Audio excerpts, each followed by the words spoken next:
일부 친애하는 독자 여러분. 50대에서 60대에 접어들면 대부분 은퇴를 준비하거나 일을 덜 하게 되는 시기입니다. 이 단계에서는 여유로운 삶을 즐길 기회가 생기며 자녀와 손주들과 함께 시간을 보내고 싶어 하는 경우가 많습니다. 나이가 들수록 많은 분들이 아들과 며느리와 함께 사는 것을 생각하곤 합니다. 노년에 혼자 사는 것은 매우 외롭기 때문에 자녀가 멀리 떠나기를 바라는 부모는 드뭅니다. 특히 병이나 어려움이 닥쳤을 때 자녀가 곁에 없으면 의지할 사람이 없다는 두려움이 커지기도 합니다. 부모로서 평생 자녀를 위해 열심히 일해온 만큼 아들과 며느리와 함께 사는 것을 희망하는 것은 자연스러운 일입니다. 그러나 노년에 며느리와 함께 사는 것이 항상 현명한 선택은 아닐 수도 있습니다. 다음 이야기들을 통해 이 주제에 대해 함께 고민해보고 각자의 결론을 내려보시길 바랍니다. 1. 첫 번째 이야기. 며느리와 함께 사는 것이 항상 최선은 아닙니다. 69세의 한 할머니는 최근 아들이 결혼하며 할머니가 되었습니다. 결혼 후 얼마 지나지 않아 며느리는 건강한 딸을 낳았고 가족 모두에게 큰 기쁨이 되었습니다. 그러나 며느리는 몸매를 유지하기 위해 모유 수유를 하지 않기로 결심했습니다. 이에 대해 걱정이 되었지만 할머니는 직접적으로 말하지 않고 아들에게 신생아를 돌보는 것을 도와주기 위해 함께 살 것을 제안했습니다. 하지만 함께 살게 된 후 며느리는 시어머니와의 생활에 불편함을 느끼는 듯 보였습니다. 할머니가 가족을 위해 최선을 다했음에도 불구하고 며느리는 종종 짜증을 내거나 신경질적인 반응을 보이며 비꼬는 말을 하기도 했습니다. 할머니는 며느리를 한 번도 꾸짖지 않았고 오히려 자신의 경제적 상황에 대해 죄책감을 느꼈습니다. 소박한 결혼 선물 외에 집이나 차를 마련해주지 못했기 때문입니다. 몇 년 동안 할머니는 묵묵히 가사를 돕고 아침 일찍 일어나 집안일을 하며 밤늦게까지 손주를 돌봤습니다. 아들과 며느리가 편히 잘 수 있도록 자신의 건강을 희생하며 헌신했습니다. 척추 질환과 심한 허리 통증을 겪으면서도 자녀들에게 알리지 않았습니다. 그들에게 부담이 될까 두려웠기 때문입니다. 어느 날 음식을 준비하던 중 할머니는 잠시 아이를 맡아달라고 며느리에게 부탁했습니다. 그러나 아이가 갑자기 큰 소리로 울기 시작했고 달래도 울음을 멈추지 않았습니다. 며느리는 짜증이 나서 방안을 왔다 갔다 하며 중얼거렸습니다. 할머니는 서둘러 요리를 마치고 아이를 다시 안아 며느리가 먼저 식사를 할 수 있도록 했습니다. 할머니가 식탁에 앉을 때면 음식은 이미 식어 있거나 고기나 채소 몇 조각만 남아 있었습니다. 그러나 단 한 번도 불평하지 않았습니다. 교훈, 함께 살며 생기는 갈등. 세대 차이와 전통적인 관습은 시부모와 자녀, 며느리 사이의 갈등을 초래할 수 있습니다. 피는 달라도 마음은 다르다는 말처럼 며느리는 친자식이 아니기에 같은 애정을 기대하기는 어렵습니다. 부모는 자녀와 손주를 사랑하는 마음으로 함께 살기를 원하지만 며느리는 그 깊은 애정을 이해하지 못할 때가 많습니다. 또한 부모 세대는 현대의 생활 방식이나 기술에 익숙하지 않아 이를 따라가려 하다가 갈등이 생길 수 있습니다. 결론, 함께 살지 않고도 행복을 찾을 수 있습니다. 이 이야기에서 얻을 수 있는 교훈은 자녀와 손주를 사랑하는 마음이 크더라도 노년의 며느리와 함께 사는 것은 피하는 것이 좋을 수 있다는 것입니다. 대신 친구들과 교류하거나 노인 동호회에 참여하며 건강관리와 여행 등을 즐기며 삶의 질을 높이는 것을 추천합니다. 이러한 선택은 갈등을 줄이고 가족 간에 더 행복하고 조화로운 관계를 유지하는 데 도움이 될 것입니다. 스스로의 삶을 누리고 갈등을 줄이며 가족 간의 평화를 유지하세요. 2. 두 번째 이야기. 며느리가 친정으로 떠나고 노부부는 라면으로 끼니를 때우다. 노부부에게는 아들과 딸, 두 자녀가 있었습니다. 자녀를 키우고 결혼까지 시키며 두 분의 머리는 어느새 백발이 되었습니다. 어머니는 자주 병치레를 했고 더 이상 무거운 일을 감당할 수 없게 되었습니다. 부부의 생계는 아버지의 적은 참전용사 연금에 의존할 수밖에 없었습니다.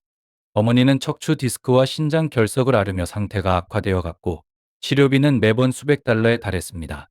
결국 두 분은 스스로 감당할 수 없게 되었고 아버지는 이웃에게 빚을 져가며 치료비를 충당해야 했습니다. 하지만 자식들에게 도움을 요청하기는 주저했습니다.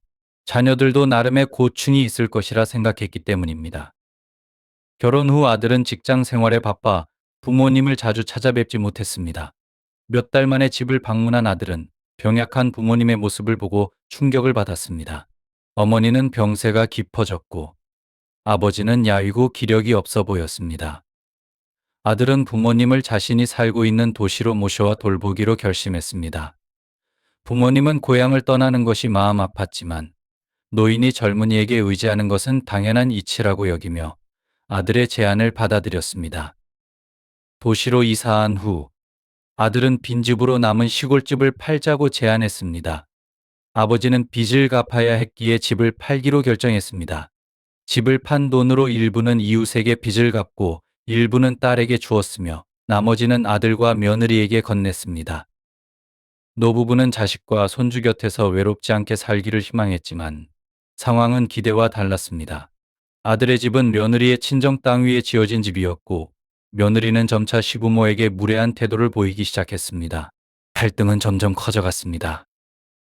어느 날 가족 식사가 준비되었을 때 며느리는 냉담하게 말했습니다. 저는 누군가를 모시려고 있는 사람이 아니에요. 배고프면 알아서 드세요. 부모님은 큰 충격을 받았고 그 말을 듣고는 식사를 할 수 없었습니다.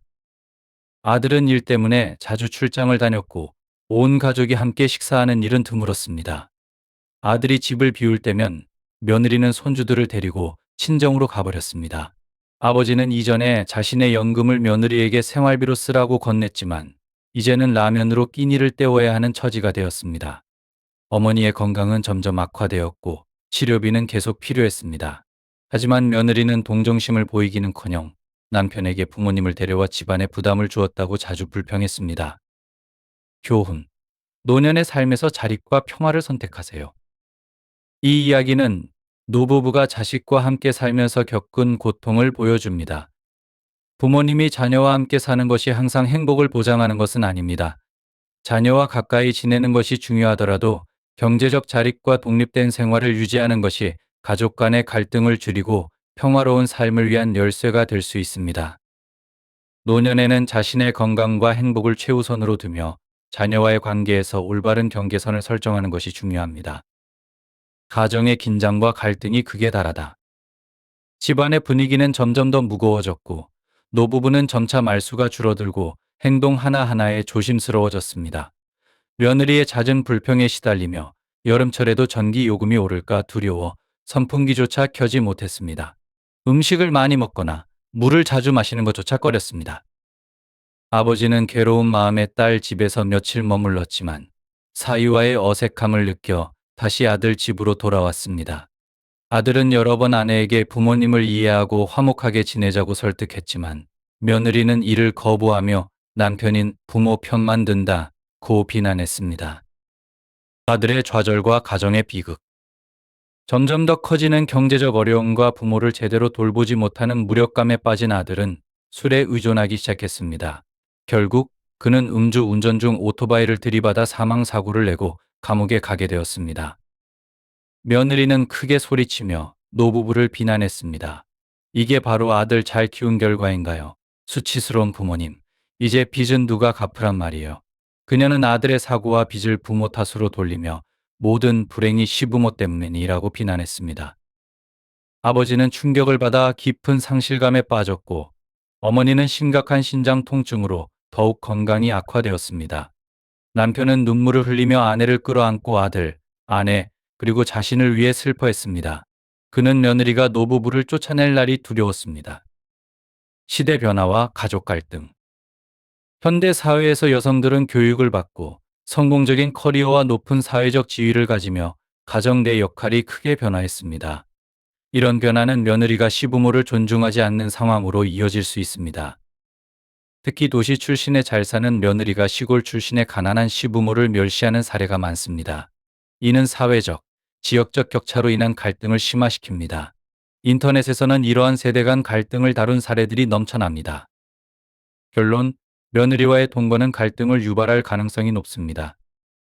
가족 간의 존중과 조화를 유지하기 위해서는 며느리와 함께 살지 않는 것이 바람직합니다. 부모님은 독립된 생활을 유지하며 자주 교류하는 방식으로 가족 간의 관계를 건강하게 유지할 수 있습니다. 가정의 화목은 각자의 공간과 서로에 대한 존중에서 비롯됩니다. 위 비디오가 당신에게 영감을 주고 행동하게 만든다면 숫자 9를 댓글로 남겨주세요. 그렇지 않다면 숫자 0을 남겨주세요. 3. 세 번째 이야기. 며느리가 시어머니를 손주와 멀리하게 하다. 7구에 사는 은퇴한 유치원 교사는 만족스러운 삶을 살고 있었습니다. 그녀의 남편은 한때 운송업에 종사했으며 현재는 보안 경비 아르바이트를 하며 바쁘게 지내고 있었습니다.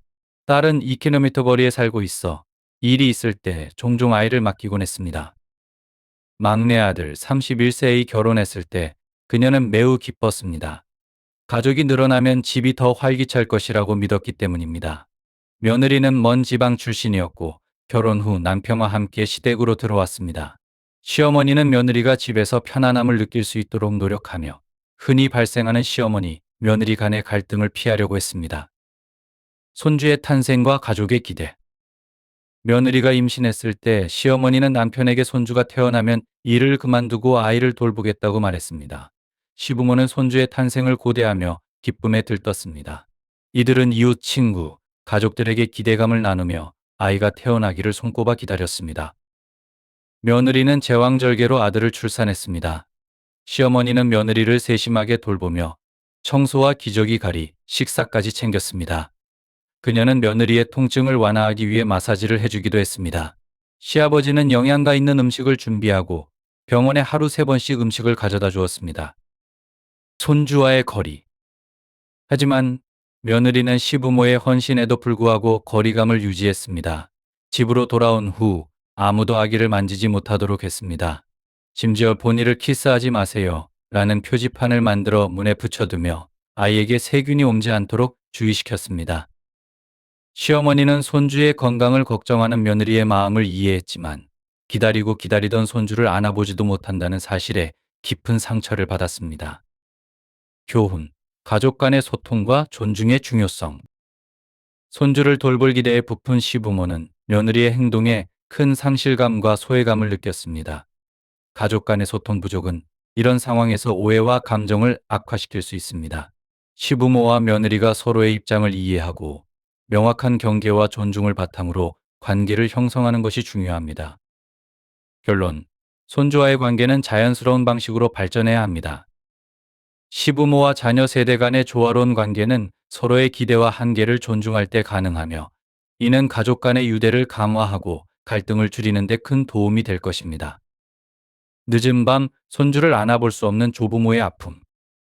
한밤중 아기가 울 때마다 조부모는 방 밖에서 서성일 수밖에 없었습니다. 며느리는 손주를 달래지 못하게 했기 때문입니다.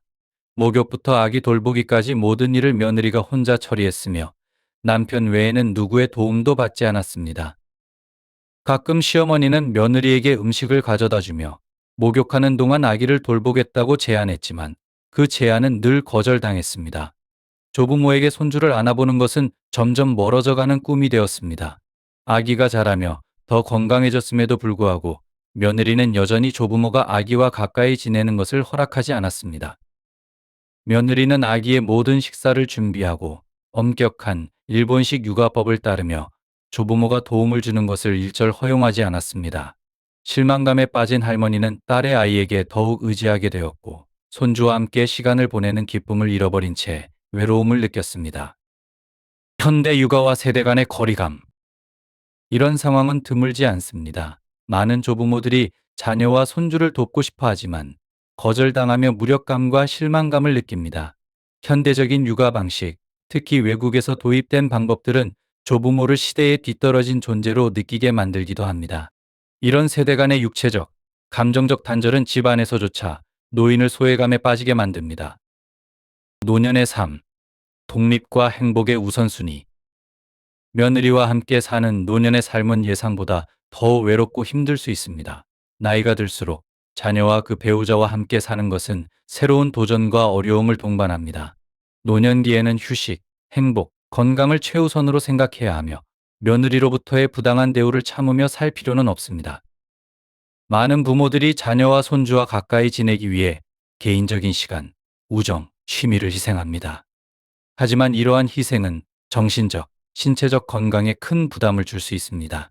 평생을 희생하며 살아온 만큼 이제는 자신을 위해 살아가는 것이 중요합니다. 행복을 추구하고 긍정적인 시각과 건강을 유지하며 자녀에게 너무 의존하지 않는 삶을 사세요. 독립적이고 낙관적인 삶을 살면 자녀들도 자연스럽게 당신을 존경하게 되고 나이가 들어감에 따라 자발적으로 당신을 돌보는 책임을 지게 될 것입니다. 4. 내 자녀가 있어도 홀로 사는 14세 아버지의 이야기. 저는 올해 74세로 요양원에서 노년을 보내고 있습니다. 아내는 2년 전에 세상을 떠났습니다. 저희 부부에게는 세 아들과 한 딸, 총 4명의 자녀가 있었습니다. 예전에는 많은 가족 구성원이 있다는 것에 기뻐하며 노후에 자녀들에게 의지할 수 있을 것이라는 희망을 품고 열심히 자녀를 키웠습니다. 그러나 현실은 달랐습니다. 막내딸이 결혼한 후 아내와 저는 자녀 없이 살기 시작했습니다. 그때까지는 일이 있어 외로움을 느낄 틈이 없었습니다. 하지만 은퇴 후 두 노인에게 외로움이 본격적으로 찾아왔습니다. 자녀들은 각자의 삶에 바빠 찾아오는 일이 드물었고 심지어 전화로 안부를 묻는 일조차 거의 없었습니다. 자녀와 손주가 그리워질 때면 우리는 버스를 타고 그들을 찾아가곤 했습니다. 은퇴 생활과 아내의 병환. 은퇴 생활은 크게 특별할 것 없이 흘러갔습니다. 저희는 동네에서 하는 운동 수업이나 노인 동호회에 참여하는 것 외에는 별다른 즐거움이 없었습니다. 다행히도 약 2,000달러의 연금이 있어 생활비 걱정은 없었습니다. 자녀들에게 경제적 지원을 바란 적도 없습니다. 그러나 2년 전 아내가 병에 걸려 세상을 떠났습니다. 아내를 잃은 충격은 컸고 저 또한 돌봄이 필요한 상황이 되었습니다. 그때부터 네 자녀가 돌아가며 저를 방문하기 시작했습니다. 어느 날 자녀들이 누가 저를 돌볼지를 두고 논의하는 것을 엿듣게 되었습니다. 자녀들이 저를 걱정하는 마음에 안도했으며 자식들이 저를 더 신경 쓰고 있다는 생각에 위안을 느꼈습니다. 하지만 결과는 참담했습니다. 자녀들의 현실적인 선택. 논의 끝에 4명의 자녀 모두 저를 맡고 싶어 하지 않는다는 사실을 알게 되었습니다. 첫째 아들은 집이 비좁고 재정적으로 어렵다며 저를 모실 수 없다고 했습니다. 둘째 아들은 장인 장모와 함께 살고 있어 불편할 것이라고 말했습니다. 셋째 아들과 그의 아내는 일로 바빠 자주 출장을 가야 하기에 제가 함께 살아도 제대로 돌볼 수 없을 것이라고 했습니다. 이 사실에 마음이 무척 아팠지만 저는 막내딸에게 마지막 힘을 걸었습니다. 교훈, 노년의 독립성과 가족의 역할. 이 이야기는 가족이 있다는 것만으로 노년의 외로움을 해결할 수 없음을 보여줍니다. 자녀에게 기대기보다는 스스로의 삶을 준비하고 독립성을 유지하는 것이 중요합니다. 요양원이나 독립적인 생활 환경에서 마음의 평화를 찾는 것도 한 가지 방법일 수 있습니다. 또한 자녀들에게 지나치게 의존하지 않고 건강과 행복을 스스로 챙기며 관계의 균형을 유지하는 것이 중요합니다. 네 번째 이야기의 결말. 자녀에게 의존하지 않고 스스로의 노후를 준비하다. 저는 가장 애정을 주었던 막내딸이 저를 받아줄 것이라 기대했습니다. 그녀는 가장 오래 저와 함께 살았던 자식이었기 때문입니다. 그러나 막내딸마저 남편이 불편해할 것이라며 저를 모실 수 없다고 했습니다. 그 말을 들으며 노년에는 자녀들에게 의지할 수 없다는 현실을 깨달았습니다. 스스로 강해지고 남은 삶을 신중히 계획해야겠다고 다짐했습니다. 노후 자금 관리와 독립. 기운을 차린 후 저는 연금과 아내와 함께 모아온 저축을 계산해 보았습니다. 아내의 치료비로 많은 돈을 썼음에도 불구하고 상당한 저축액이 남아 있었습니다. 노년에는 갑작스러운 병환이나 스스로 돌볼 수 없는 상황이 올 수 있음을 알았고 이러한 상황에 대비하지 않으면 큰 문제가 될 것이라고 판단했습니다. 자녀들이 돌봐줄 생각이 없다는 것을 확실히 알게 된 후 저는 간병인을 고용하거나 요양원으로 들어갈 계획을 세웠습니다. 집을 팔아 그 돈으로 생활비를 충당하기로 결심했고 자녀들에게 집을 팔 구매자를 찾는 일을 도와달라고 부탁했습니다. 자녀들의 반응과 결단. 집을 팔아 요양원 비용으로 쓰겠다는 제 계획에 네 자녀 모두 반대했습니다. 그들은 갑자기 자주 집을 방문하며 집을 유지하라고 설득했지만 저를 돌보거나 직접 도움을 주겠다는 말은 없었습니다.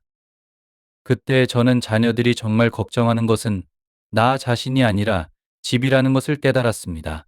제가 집을 유지하면 그들은 제가 세상을 떠난 후에 집을 상속받을 수 있을 것이라고 생각했기 때문입니다. 결국 제 삶을 스스로 정리하기로 결정했습니다.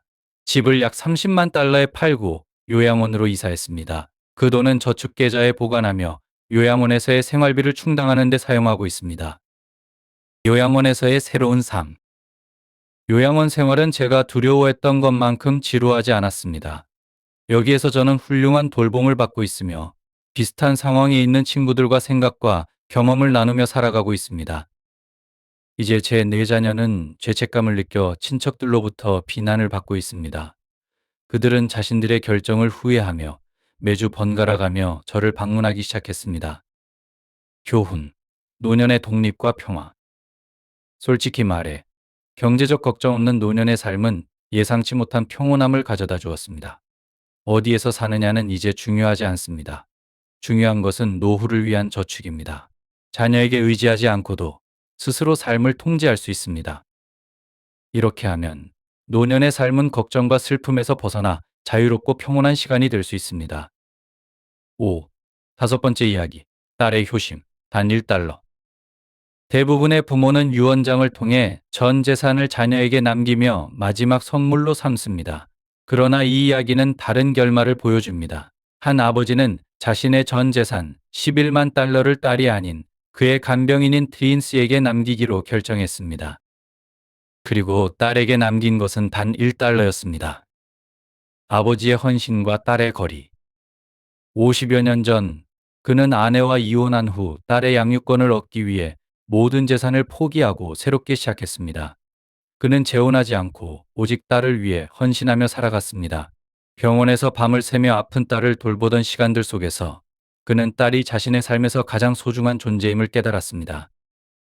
하지만 그가 준 무한한 사랑은 딸의 마음을 점점 차갑게 만들었습니다. 딸은 나이가 들면서 아버지와 점점 멀어졌습니다. 같은 도시에서 1시간 거리밖에 떨어져 있지 않았지만 그녀는 바쁘다는 이유로 거의 찾아오지 않았습니다. 간병인 트란 씨와 새로운 위안. 딸은 아버지를 돌볼 시간이 없다고 판단해 트렌 씨를 고용했습니다. 트렌 씨는 단순한 고용인을 넘어 헌신적인 가족처럼 아버지를 돌봤습니다. 식사, 위생관리, 대화까지 그의 모든 필요를 세심히 챙겼습니다. 딸은 결혼 후 아버지와의 거리가 더욱 멀어졌고 간혹 형식적인 전화로만 안부를 전했습니다. 그러나 아버지는 그런 짧은 대화조차도 위안으로 삼았습니다. 아버지의 유언과 마지막 메시지. 아버지는 생을 마감하기 전에 딸에게 편지를 남겼습니다. 병원에서 혼자 앉아 자녀와 손주의 방문을 받는 다른 이들을 보며 마음이 아프구나. 너를 그리워한다. 몇 번 방문했지만 너무 짧았어. 트란 씨가 나를 잘 돌봐주지만 이 노인은 버려진 듯한 외로움을 느끼고 있단다. 3개월 뒤 아버지는 세상을 떠났고 그의 유언장에는 다음과 같은 내용이 적혀 있었습니다. 나는 많은 것을 되돌아보았다. 그래도 트레인 씨를 고용해 준 것에 감사한다. 내가 살던 집은 티인 씨에게 남긴다. 너를 위해 따로 저축한 금액이 있으니 그걸로 너의 가족과 자녀를 위해 사용해라. 하지만 11만 달러는 트인 씨에게 갈 것이다. 내게 보여준 효심의 가치는 단 1달러로 충분하다. 현대의 효심과 교훈. 이 가슴 아픈 이야기는 많은 사람들에게 깊은 성찰을 안겨주었습니다. 오늘날 부모는 자녀의 미래를 위해 모든 것을 바칩니다. 하지만 자녀는 점차 부모와 멀어지고 그들이 주었던 사랑과 희생을 잊는 경우가 많습니다. 부모는 자녀에게 끊임없이 희생하기보다 스스로의 행복을 찾는 삶을 살아야 할 때입니다. 인생은 짧습니다. 모든 것을 바쳐 결국 냉담함을 마주하기보다 스스로의 삶에서 평온과 행복을 추구해야 하지 않을까요? 6. 여섯 번째 이야기. 아들을 위해 집을 팔았지만 이제는 월세로 살아가는 59세의 이모. 이 이야기는 59세 루시 이모의 삶을 담고 있습니다. 그녀와 남편은 평생 열심히 일하며 두 자녀, 아들과 딸을 위해 안정된 미래를 꿈꿨습니다. 하지만 남편이 세상을 떠나며 그녀는 홀로 남게 되었고 그 후로 그녀의 삶은 자녀들에게 전적으로 집중되었습니다. 자녀들을 위해 헌신한 삶. 다행히도 루키 이모는 월 약 1,500달러의 연금을 받았기 때문에 자녀들에게 경제적 도움을 요청할 필요가 없었습니다. 그녀는 자신의 생활비와 의료비를 스스로 감당하며 자녀들에게 짐이 되지 않으려 노력했습니다. 루시 이모와 남편은 넓은 200평방미터의 집을 지었고 그 덕분에 아들이 결혼했을 때 주거 문제를 걱정할 필요가 없었습니다. 이모는 안정된 삶을 즐기며 평화로운 노년을 꿈꾸고 있었습니다. 모든 것을 내어준 후 찾아온 후회. 하지만 예상치 못한 일이 벌어졌습니다. 결혼 후 아들은 더 크고 현대적인 집으로 이사하고 싶다며 기존 집이 아이들을 키우기에 적합하지 않다고 주장했습니다. 아들과 며느리의 설득에 룩시 이모는 결국 조상의 집을 팔기로 결심했습니다. 집 판매금 10만 달러 전액을 아들 부부에게 넘겨주어 도시에서 새 집을 구매하도록 도왔습니다. 하지만 새로 산 집은 이전 집보다 작았고 빚을 지는 상황까지 발생했습니다. 헌신에 대한 배신. 루시 이모는 자신의 연금 전액을 아들에게 넘기며 손주를 돌보는 일에 헌신했습니다. 돈이 필요 없다고 믿으며 자녀들이 언젠가 자신을 돌봐줄 것이라 확신했습니다. 그러나 시간이 지나면서 루시 이모의 건강이 악화되었습니다. 그녀는 아들에게 더 이상 예전처럼 손주를 돌보기 힘들다고 말했습니다. 하지만 아들은 불만을 드러내며 그녀를 비난했습니다. 결국 아들과 며느리는 루시 이모에게 더 이상 함께 살 수 없다며 집을 떠나 달라고 요구했습니다. 두 자녀에게서 돌아선 마음. 루시 이모는 깊은 충격과 상심 속에 아들의 집을 떠났습니다. 딸에게 기대어보려 했지만 딸마저 그녀를 냉정하게 대했습니다. 어머니는 오빠와 올케를 돕기 위해 집을 팔았잖아요.